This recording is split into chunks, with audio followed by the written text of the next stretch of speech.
Hello, friends. We are in a troubling time when it comes to misinformation. Here at Forbidden Knowledge News, I've always taken an unbiased, open-minded, and responsible approach to presenting my own theories, and the views of our guests do not reflect that of my own.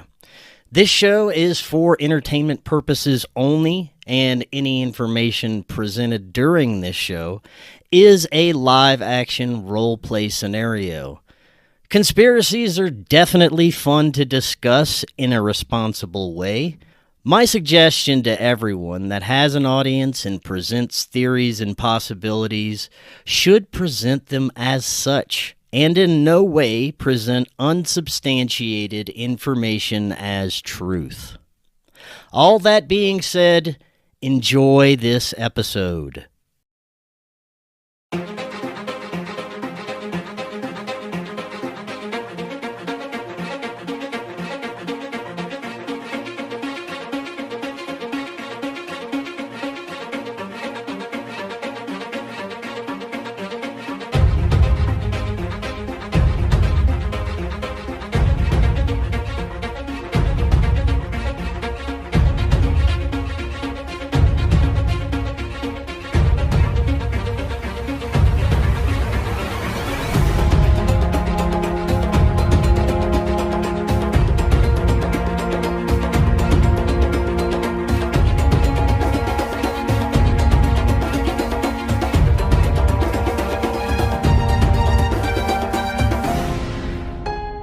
Welcome back to Forbidden Knowledge News. I'm your host, Chris Matthew.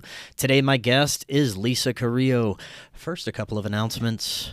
Check out the Forbidden documentary Occult Louisiana. That's available on Tubi, Roku channel, multiple streaming platforms. Get a Rokfin premium membership, rokfin.com/FKN Plus. And always be sure to download any audio podcast directly through Spreaker. We are booking guests for December. If you have suggestions or you'd like to be a guest, email me forbiddenknowledgenews@gmail.com. Today I want to welcome Lisa Carrillo. She has been able to perceive other dimensional realms and intelligences from a very young age, which led her to profound insights as an adult. She now works part-time as a medical ultrasound tech, as well as coaches people in spiritual awakening. Lisa, welcome. How are you doing? Great. Great to meet you personally, Chris. Yes, it's great to have you on.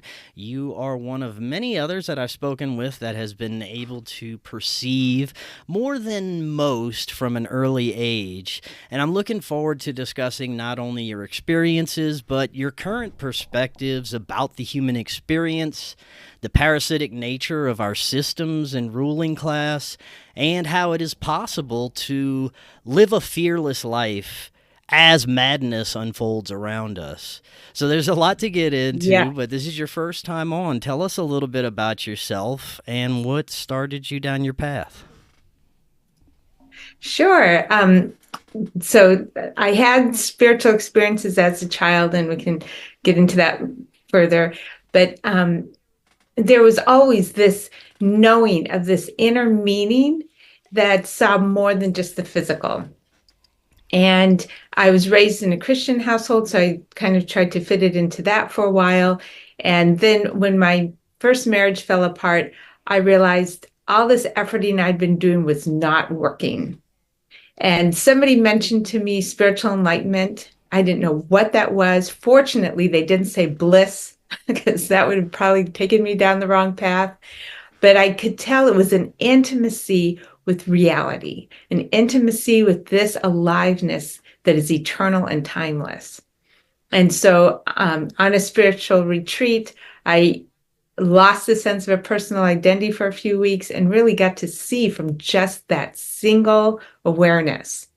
And then after that, it kind of developed into a way of being in the world and a couple books. I was a chemical engineer for a while and had a couple other careers like couples counseling. And now I'm sort of on the front lines. I work in a hospital part-time where I actually get to see a lot of what's happening that does not make the news. Excellent. Well, great introduction. Maybe we could start with some of your earliest experiences that really led you to your current state of understanding. Sure. Um, but when I was about 4, I would be asleep in bed in the middle of the night, and I would wake up with this big weight on top of me. And I usually kept my eyes closed because it was so scary. I could barely breathe. I was afraid I was going to suffocate. I couldn't yell out or anything. It was just this something on top of me. And I'd wait it out. I'd go back to sleep, and I forget in the morning. But it would happen over and over. And finally, one night, I thought, I have to open my eyes. I have to see what this thing is. So I took all my courage to open my eyes, and it was invisible.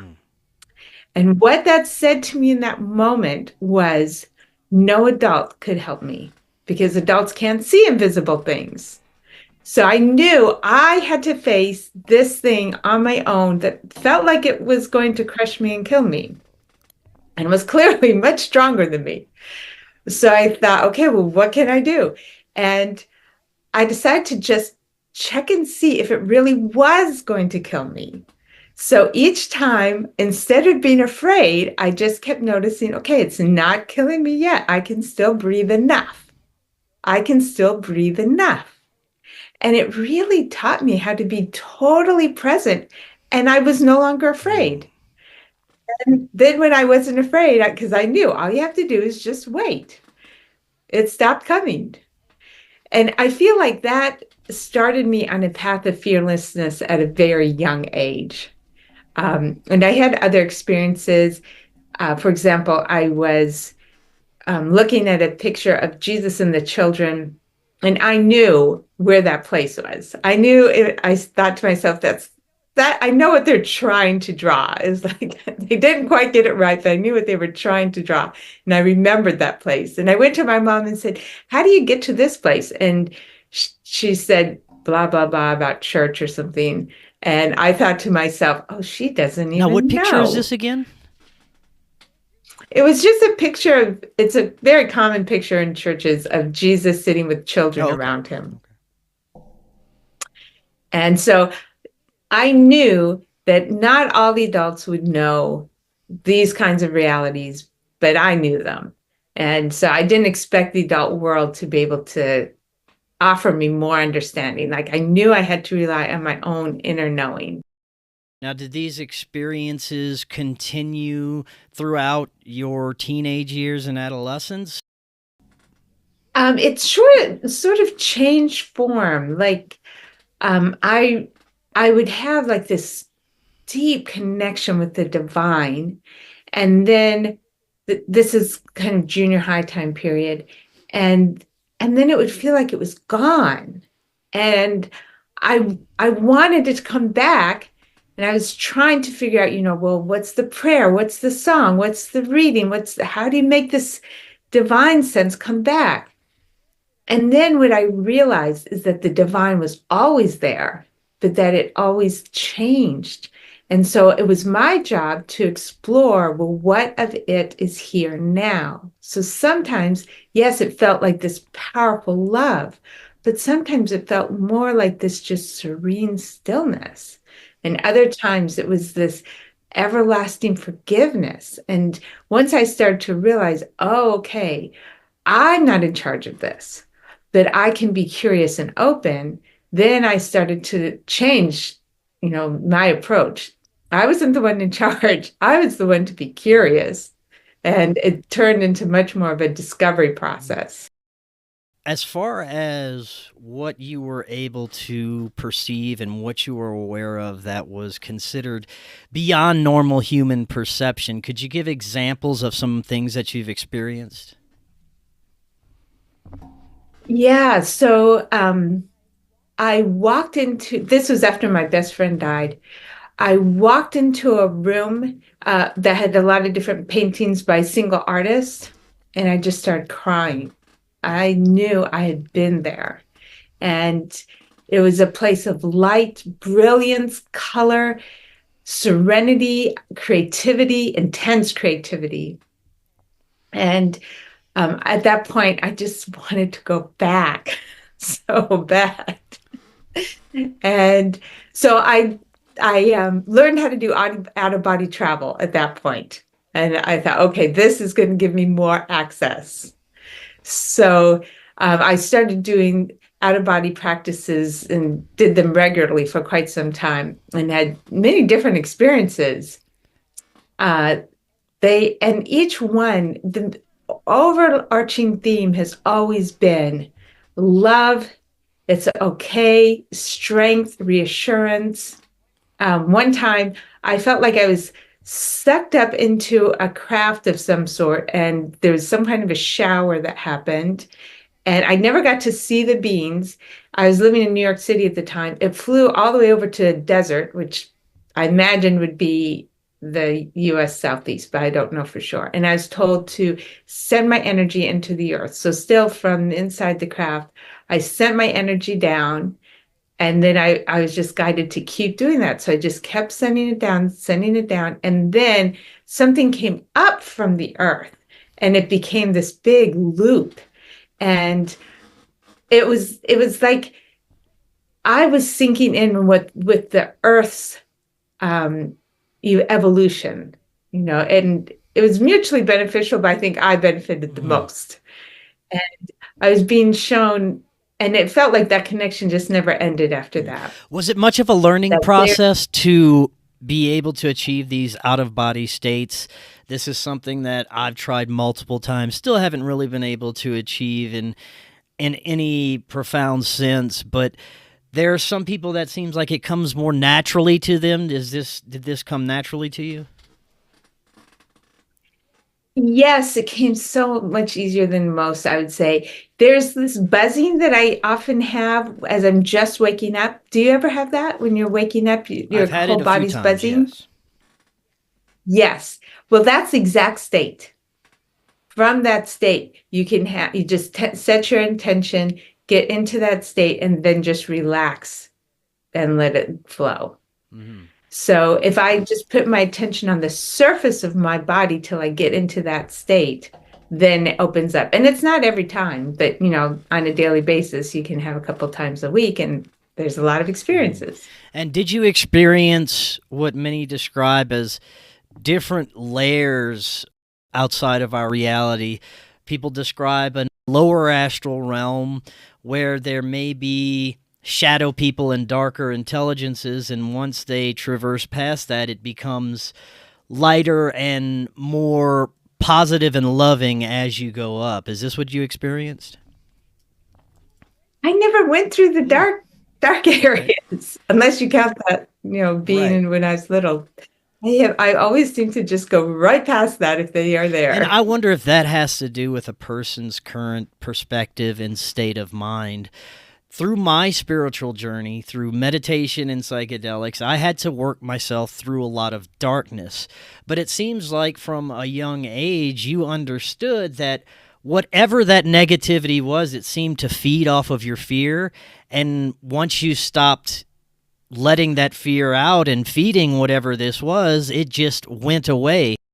It seems to be the same with a lot of things that hold us back and that we're afraid of, not only in the spiritual realms, but in our material life. That would also apply to, if we just stop paying attention to it, giving it power, then it could stop having that grip over us. And I had to learn that through all my spiritual experiences, and it took a lot of the negative for me to go through to be able to understand and then move forward towards higher intelligences and higher experiences. But it seems like you kind of figured that out early on. Right. I love the way you worded that when we put our attention into the fear, we just feed all of that. And yes, for me, it just seemed instinctual. And when I continue, whenever I've had fear, in fact, I remember one time when I was very gripped with fear, and I realized it was going to be the fear or there was going to be a wonderful experience. I had to choose. And I decided I was willing to die for the wonderfulness. And so I literally imagined myself letting all my molecules spread out across the water. Like I was just dissolving my existence, because I would prefer to die than to miss out. And then I easily moved right past the fear into a very wonderful experience. So tell us a little bit about, you were talking in the introduction about an experience that you had where you, as you put it, lost yourself, and this was a very pivotal time for you. Could you tell us about that? Yes. So I was at a silent retreat, and we were doing a rest as awareness meditation. Are you familiar with that? Have you heard of that? So that's the aliveness or the sense of being that arises within us, just resting as that most basic element. So, I'm not my thoughts, I'm not my emotions, I'm not my body, I'm not anything that changes. What is the least thing that says I am and that doesn't change? And just feel that core being and rest is that. Mm-hmm. So I was doing that, and I was hoping for enlightenment. And halfway through the retreat, I realized I wasn't 100% there, because I was constantly evaluating, am I getting more enlightened? And once I saw that that's what I was doing, immediately I let go of the expectation. It was just so obvious that that was not going to serve me. And I decided, okay, well, I don't care then. I'm just going to be here. And then the next morning when I woke up, I had no individual thoughts.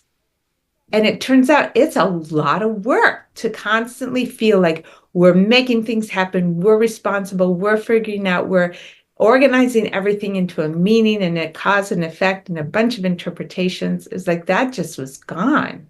I didn't know if I could drive. Turned out I could. Movies seemed awfully silly because they're so full of adding on extra interpretations for drama. But it was this simplicity of just seeing a single movement. It takes thoughts to constantly divide everything. And without those, it's just a single movement, a single energy. So it stayed like that for a couple of weeks. And then I had a counseling session where I was coaching somebody and I couldn't understand their problem. And it was like, oh, okay, well, how am I going to help people if I can't understand their problems?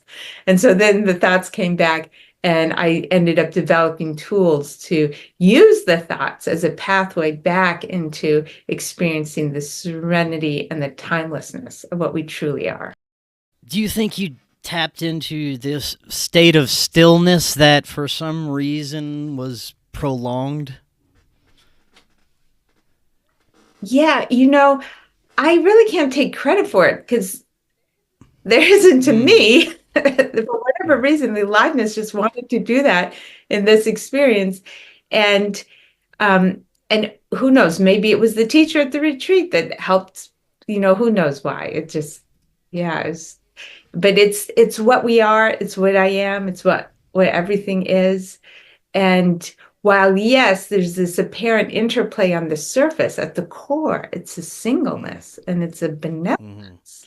I've been discussing this with quite a few people lately, and I have to once again thank my friend Birch Driver for putting this thought into my head. The illusion of separation that the collective has is the source of all human conflict. If you have had any type of profound spiritual experience, psychedelic experience, a successful, very deep meditative experience, you'll reach an awareness that everything is connected, everything is one. And it seems like this illusion has brought us so far apart from each other that this is where we're at, and this is what's causing pretty much all of the turmoil and division that we're experiencing as a human race. Right, exactly. And I was really puzzling about that. Well, why? Why are we in this situation where there seems to be so many negative power structures? And I actually got two answers. The first answer was that humans have been at a stage where we've wanted some assurance from the outside. We wanted a structure that would give us a reliable everyday experience, that we wanted an authority to lean on. And when we were at that stage, we called in these people who were in a different kind of journey, a journey about exploring what power can be and what power can do. So we have two different journeys happening on the same planet at the moment. But once the human consciousness is done looking for outside authority, it will be like an old scab. Like the power structure will just fall off. It doesn't have to be a war of strength fighting each other. It actually will just naturally fall away. I had a second answer too, and that was I was shown this vision, and a friend, I thought they were a friend, was stealing stuff out of my husband's backpack, and I confronted him and said, "Why are you stealing stuff from us?" And then he showed me he'd stolen a bunch of my shoes too, and I said, "Why are you doing this?" And in this place, nobody knew why they did anything, but everything was absolutely perfect. And when I looked, I saw he was taking stuff we no longer used. So clearly he was just going to move it on to a better place. So in this place, everything happened perfectly, but there was no understanding about it. There was no wisdom about it. There was no appreciation for it. And only in a place like Earth can we envision other options and other ways of doing things so that we can actually appreciate understanding and wisdom. Since you mentioned that, let's get a little deeper into your understanding of the human experience and what this is all about.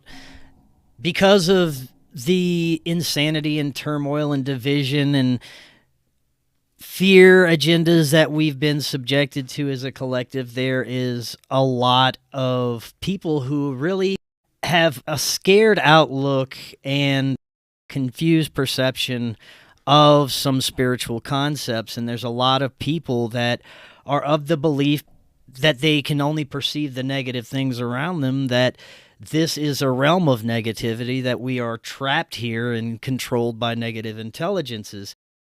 Even though there may be an element of darkness that we are subjected to here, it seems to be that it is a part of the human experience, and we couldn't grow and evolve without the darkness to basically learn from.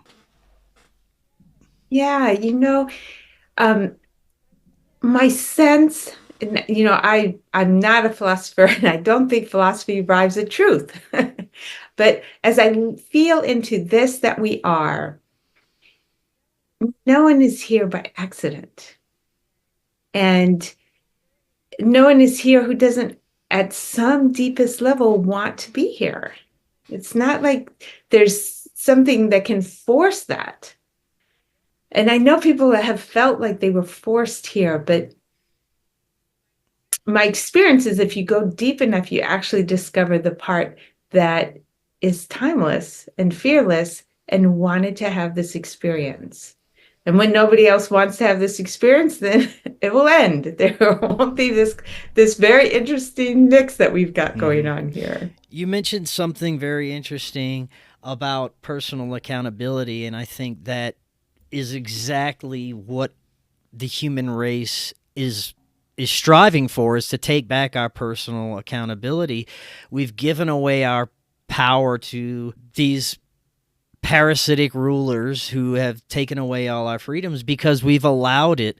We are the ones who have been perpetuating a lot of the situation that we're in. We've been supporting anti-human agendas and ideologies, and we've been voting for people who continuously subject us to this slave class of a system.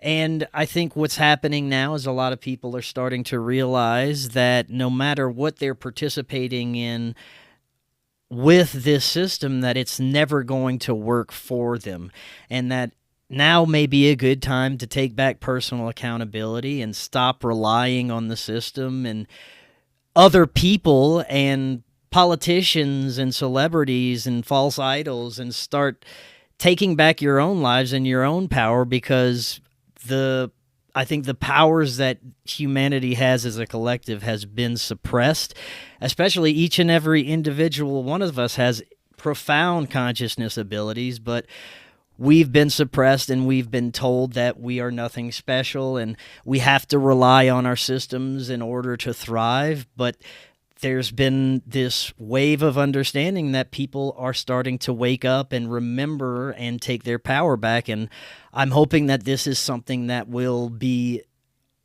a snowball effect that will continue and be an unstoppable force, really. Yes. Yes. Like I said, power structures will fall off like an old scab. There are some people who their calling is to work in various places and address them directly, and more power to them. But for a good majority of us, when we reach the place where we are in love with being who and what we are, that, wow, this is a gift to get to be me. This is a gift to get to be on this gorgeous planet. When we've discovered that love and are living from that love, so many other things in life just seem to fall into place. And it takes a lot of focus to really investigate, well, why am I so happy to be me? Why am I so happy to be here? And what are the things that I do that make me in contact with that? And how can I have more time in my life doing those things? I mean, I just realized that I have a much more happy, grateful day if I spend a good point, considerable point outside. And I always like being outside, and that's kind of a regular thing for me. But there are some days when work and blah, blah, blah, I don't get outside. And I was like, wow, that really makes a difference. Well, then I have to prioritize time outside, because being in touch with that is the most important thing in my life. Going back to your earliest experience where you woke up and you felt something on you, what is your perspective of what that was and what it represented for you?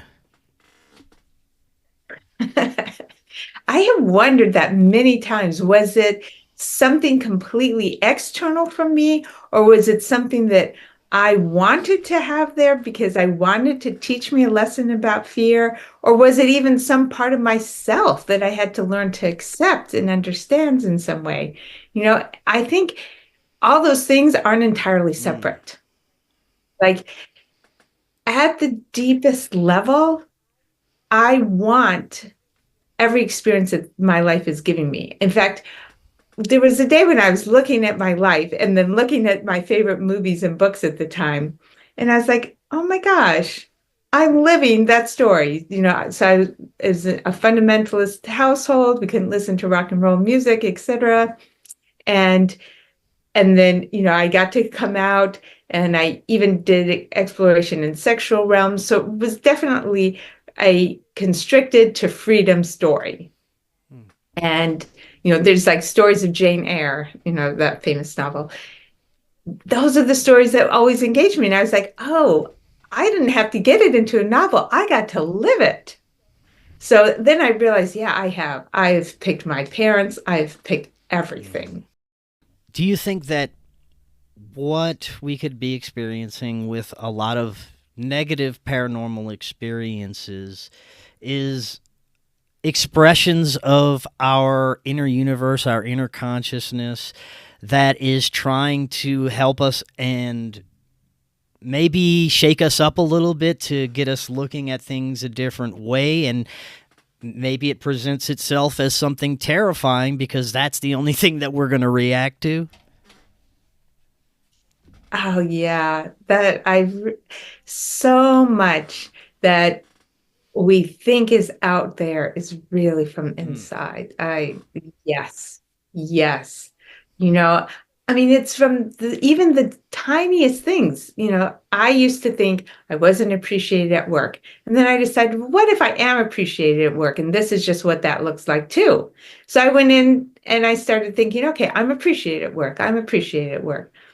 And lo and behold, I started feeling appreciated at work. Yeah, there's moments when I don't in moments when I do, but just by thinking that, the moments that I do grew.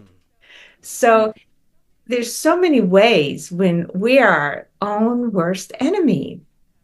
Um, Same thing when I'm around an angry person. I used to really feel like it was an attack against me. It felt so personal. But when I was 100% solid in my own innocence, which, that takes a lot of journaling, a lot of practice. But once I was 100% in my own innocence, when somebody got mad at me, my first thought was, oh, poor person, they're having a really bad day. It was like it totally changed the experience. So if I had any sense that I wasn't innocent, that I maybe was guilty, hadn't quite done enough, whatever my little inner critic was trying to say, if I still had any of those thoughts, then anything coming at me felt like it was real, like it had some validity to it. But when those thoughts weren't there, it disappeared. Totally. And I'm sure you've I noticed your always own fears. wonder what my life would have been like if I would have realized how much our perception affects and creates our reality. It's profound. It's just like you said, if you're feeling unwanted, if you have a negative outlook on certain things, that's all you're going to see on your daily basis. But if you just start thinking about things differently, it's like your entire world changes and you see the positive things and it perpetuates. It comes back. It's like it's almost impossible to switch back to that negative perspective once you start seeing what can be achieved just by looking at things a little differently. Absolutely. In fact, I have a list in my second book, An Unprincipled Life, of the practices we can do to help just align ourselves to be able to tune into the goodness. Because that's a skill, that's a practice. And there's a lot of things we can do, from being grateful, doing acts of kindness, just connect us with how good it feels to be kind. And when we notice how good it feels, we're like, oh, well, other people might be being kind because it feels good too. It just taps into that. And there's so many different things we can do to start to help that cycle inside of us. And the other thing is our biology. Right now with so many toxins, the nervous systems can be so out of balance. In fact, I just read this book that has 20 different body types. I found my body type and it said, I was most likely to need magnesium. And so I started taking magnesium and I have felt calmer. So, it's everything from our thinking to our biology to being open to just exploring spaciously what actually is here. There's actually a lot of assistance available because this is not an easy learning. There's been a lot of very interesting, not only medical, but independent research that's showing that parasites are the root of so much of our sickness and disease, that it often even causes what we can consider, mental illnesses and emotional ailments, and it can cause us to even act completely different. They can have this energetic effect on us as well, and it seems that they are the root of a lot of the problems that we have with our health in our modern age. Yeah. Oh, good point. I actually had what Western medicine called a condition that was fructose malabsorption. I couldn't eat fruit for many, many years, or garlic or onions, blah, blah, blah. And then I ran into Anthony William, medical medium, and he shows how a lot of herbs and fruit and garlic and onions and vegetables will actually kill off things. And the reaction I was having was things getting killed off. The problem was I was also eating the things that feed them, which includes GMO corn and eggs and blah, blah, blah. So I changed according to his eating, and it has been so wonderful to eat fruit. There's something very joyful and very open and vibrant when you get to eat fruit. So now I'm eating like 8 pieces of fruit a day. And it's so wonderful. Yeah. So there's so much that is being discovered, and it's easy to think about that the negative way, oh, we were told not to eat fruit, or our food got ruined. But, that's part of the evolution. If we wanted to already have everything right, then what would we look back into the past? It would already always be right, and it would just be this static experience. Or if it was already right, then if there's not static experience, what? It's getting worse. So I prefer it to be a little bit worse in the past and getting better in the future. That's the kind of change I want. So then I can't regret that the past was a little bit worse, because that's what's needed for the future to be better. We're receiving a huge collective kick in the ass when it comes to the quality of our food and even health products right now. There's basically an attack on health foods. It's very difficult for people to even have access to good organic food anymore. And this may just be the collective kick in the ass we need to start checking out of being reliant on grocery stores and GMO foods and start growing our own foods. And you hear this all the time now, how important this is going to be in the coming years, but it's true. More and more we're losing access to real nutritious foods, and the only thing we're going to be able to do is start taking care of it on our own, and we just have to start looking at that a little differently as well. Yeah, and when we're totally aligned with our inner aliveness, it does help balance out everything through our physical system. So yes, it's obviously we want to do the best we can, but there's a lot that having that connection that is fearless starts to unravel the susceptibility in our system. And so our ability to pick out what we need and reject the rest gets higher and higher and higher, the more that we are really in tuned internally. So you're saying the better state we are mentally and emotionally can affect our body's ability to sift through what really has nutritional value and what doesn't? Right, exactly. I mean, obviously you don't want to ingest poison, especially not knowingly, but the body's ability to get through something that looks like it was really bad for us is much stronger if we're in that inner alignment, which, that doesn't mean we want to go do whatever we think is bad because, I can spiritually handle it. Well, that's that doesn't sound like it's going to end up very well.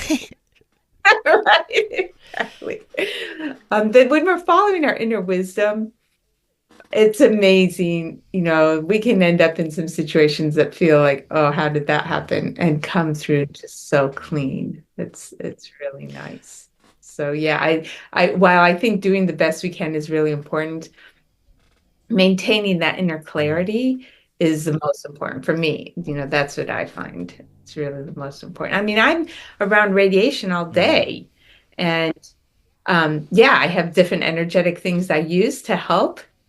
But so physical tools, things I take, spirulina, blah blah blah. But I also, just look and see, well, what am I doing with my energetic system? And I know that that's also helping so that I can be in the place I want to be. I want to be seeing all these people I would meet no other way. It's amazing, all the people I get to meet in a hospital and all these conditions I get to see that keep changing. And, it really is like being on the front line. I wanted to get your insights into the importance of visualization and our imagination when it comes to meditative practices, healing ourselves, and being connected in general. From my personal experiences, the more I can envision what I'm trying to achieve, the state I'm trying to be in, or even self-healing practices, things that I want to make better within my own body, if I visualize things actually working on things inside my body, it seems to have this profound effect, and it manifests in my physical body. Could you talk a little bit about your understanding of the importance of visualization? Oh, yes. So I'll share a couple experiences actually. And yes, boy, I think some people have a natural ability and some people have to cultivate it more. There was a period when I was so depressed and I spent several hours that night saying, I want to die, I want to die, I want to die. And then the next day I was at a friend's house and I stayed in the hot tub all day without getting something to drink because I was just too depressed to get something to drink. I needed some water. And then that night I took a long flight and I was on birth control pills. The next day, my digestion was way off. And it turned out that I had a blood clot in my portal vein, which is the main blood flow to the liver. And it was like so unlikely for someone like me. They thought it was the flu, and it took them 2 weeks to diagnose. By that time, I was septic, and they gave me less than 50% chance to live. And in the hospital, I just kept getting worse until finally there was a day I was bleeding internally. They could do nothing for me. And I realized, oh, they gave up. And something in me went, oh, well, it's really not time to die. And it just shifted. And at that moment, I started getting better. So there was something in me that wanted to die and was definitely taking me down that path. And then there was something in me that wanted to live. And that same something, is so possible of taking care of so much else. I used to have a problem with sweating and with my sensitivity to the sun and my body clock, and doing Qigong changed that. And it was Qigong in a way where I really feel the energy. I'm visualizing the energy. I'm letting my energy system and the Earth's energy system all move together, feeding in. And it was amazing. It was like having a new body. So yes, the visualization is not imposing something on us. It's sensing into what is already here and activating it, moving it, allowing it, freeing it up. Now, in your talking points, you talk about other dimensional contact. Tell us about the experiences you've had with possibly non-human intelligences. Yeah, one of my favorite ones, I was doing the out-of-body travel practice, and I ended up in this place where there was this beautiful, serene Asian woman. That's kind of what she looked like. And she was meditating. And she asked me, would you like my support? And it was like this amazing being. I said, yes, of course. And later I found out who Kuan Yin is. So it could have been Kuan Yin, I don't know. But the benevolence I felt, just total benevolence, was just very intense, very serene, and very certain. So I feel that with me. Another time I was having a dream, and I was in this insane asylum. Everybody was unable to get out. Nobody was insane. We were just all trapped in there. But we learned that there was going to be this virus that was going to come, and the people who ran the insane asylum were susceptible to it, and we weren't. So we knew that as they died, there would be a moment when we could sort of use their body as a cover-up, somehow embody into them and escape before anybody knew that they were actually dead. So we had to be near one when they were dying. Anyways, many people got out very early. It took me a whole year to end up next to somebody who was dying, and then I finally got out. And somebody had waited for me the whole year. And when I floated up to them, there was so much love. I started crying, and it woke me up. And that being is, it's in one way, it's like the rest of myself. It's like the bigger soul that I'm part of. And the love, the love, the love. It's just, that's what we feel like when we're in our fullness. That's what we are. And it's just an overwhelming knowing. Do you think these intelligences could possibly just be aspects of ourself, our own deep subconscious, or is there other intelligences that we would consider interdimensional beings or extraterrestrials that are assisting us in some way? Some believe that it's just our spirit guides or some other metaphysical guide that helps us along the way. And some believe that it's all very different phenomena, different things that we're dealing with. What do you think? Well, I remember being an amphibious being that had like a stalk coming out of my abdomen. That was part of how our bodies worked. So, I don't know where I was when I was that being, but that being exists. There's no doubt about it. So that's a very personal knowing. That's not just a hypothesis. and this world that we're experiencing, we only experience what I sense is that this physical world is like, the foam on the top of the ocean. There's just so many more dimensions. And when I've heard, oh, space is not empty, when you can see all the dimensions, it's not empty. Well, that seems like, well, actually, why not? Of course. You walk through a forest. Nowhere is it empty. It doesn't matter how small a scale you go or how big a scale you go. It's not empty. Why would it be so different anywhere? This aliveness that creates, of course, it's filled out everywhere. It's just, we get to see in this particular dimension, it's such a small part of it. So when I heard that, it was like my whole being went, yes, of course. There was just no doubt.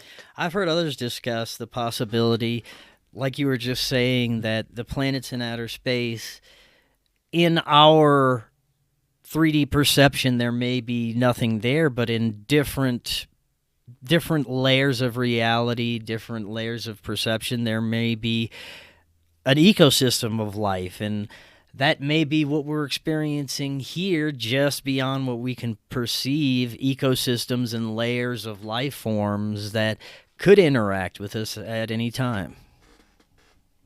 Exactly. And if we stay as just an imagination of what, well, maybe that is, it actually doesn't breed connection to life. So I think whenever somebody has a question or consideration like that, for me, I find it really helpful to just tune in to what is inner knowing. And if it's hard to know that, every day you can just start practicing. I had to practice because at the beginning, once I made it through teenage years, I was so much just trying to obey rules. And boy, that didn't go well. So I had to learn, okay, if I'm not going to obey rules, what is going to tell me what's the right thing? What's the right thing to eat? Who's the right people to be in relationship with? What's the right job to have? So it took little decisions. Like instead of choosing what I was going to wear for the day based upon any rule, base it upon, well, what resonates for me to wear today? Just little decisions and get tuned in. And then the tuning gets bigger and bigger to, just last year, we were showed a EE system. I don't know if you've heard of those yet, but energy enhancement system. They're pretty amazing. Consciousness-wise, they are very elevating, and physically, they're very elevating. And there are centers around the world you can go into.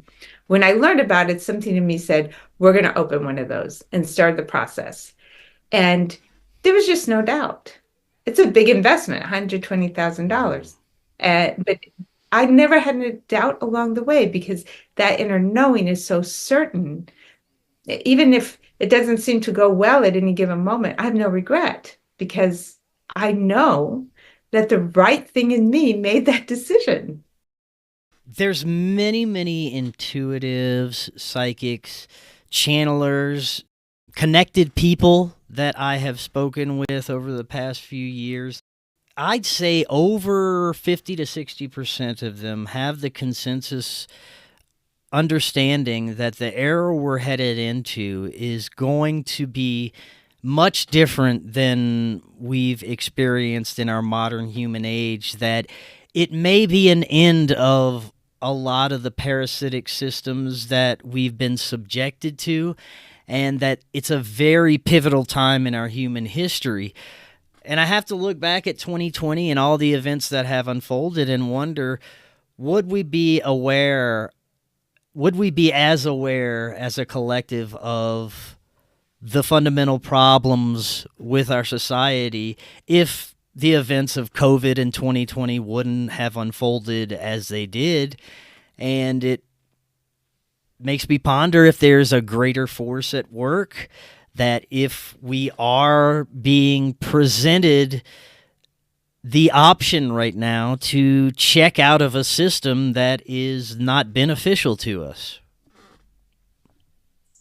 Yes. In fact, I look for evidence that supports this inner knowing I have. And this spiritual awakening is a big momentum. I mean, we were headed up a big bell curve. And yeah, you can look at definitely the physical things that have happened. They have helped people wake up for sure. But when you start looking at how many people now have had near-death experiences, how many people now have started some kind of a meditation practice, how many people now have started to realize, yeah, I don't care about the acquisition game. I have nothing to prove anymore. I mean, and just the ability to follow rules.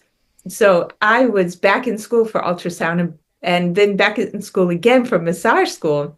So I get to interact with people much younger than me. I'm 53 and they were, early 20s. And wow, their understanding of rules is so new to me. I mean, it's just everything is optional. Everything is negotiable. And when you go into a society that starts to think everything is negotiable, that's a totally different society. So I'm very, very excited because this momentum is just weaving its way into every arena. I mean, just completely, completely new, different than we were 50 years ago. What would you tell people that are having a difficult time understanding a lot of spiritual concepts, that look at some of the things that we've talked about today, like just having a better perspective, the use of visualization and manifestation to achieve a better place in your life? They may say something like, well, what about that poor child in a third world country that's born into poverty and they're surrounded by violence and their government's doing horrible things to them. They have very little chance to make something out of their lives because of the situation they're born into. Are they just supposed to visualize it? I hear this a lot, and it is something that I do consider, and I have no answer to really. So I'd love to get your perspective on that. Yeah. So first, I take it personal because I can't say for sure about someone else. So what I've looked at in my own life, I am now grateful for every painful experience I've had. Every single one has taught me something. And there was a time when I was in the hospital and it felt like they were ripping my body in two. They had a tube in me. It really felt like somebody had stuck their hands between my ribs and they were trying to tear me in two. And it lasted for a few days and they couldn't give me medicine to take that away. So I was in so much pain.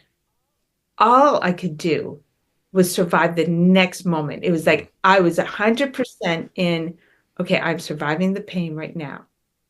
And now, right now, I could not. I can start thinking, how long is this going to last? What else is going to happen? How miserable? I did not have any energy for all of that. I had only the energy to survive each minute. That was it. But it was actually a point of clarity to be in that kind of a moment by moment experience. So I wouldn't even regret that. So, all the different things that we have happened to us, we don't know what they're doing until we just investigate for ourselves. And because everything bad that's happened to me has turned out for good, I trust that's the case for the others too. I haven't been in their shoes, so I can't do the queries to say, okay, is there any good coming out of this? But what I have seen is people end up discovering a strength they never knew they had. Do you think that we agree to play these roles in this human experience before we're incarnated? Yes, but I don't expect people to find any comfort in that if they aren't in touch with that. So yes, I do. And, once we're in contact, this you can do in your own life. You might not be able to remember that soul contract, right? But we can get in contact with our timelessness. And once we're in contact with our timelessness, this is something so strong and so unharmable and so alive. It's nearly untouchable. Once we're in touch with that, you can almost envision, like a little boy who loves to build a tower of blocks and crash it down.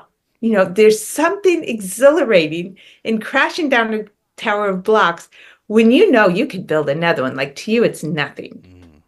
Once I'm in contact and I experience this with this something that's so big and vast and vibrant, every little piece of suffering, it's just a game.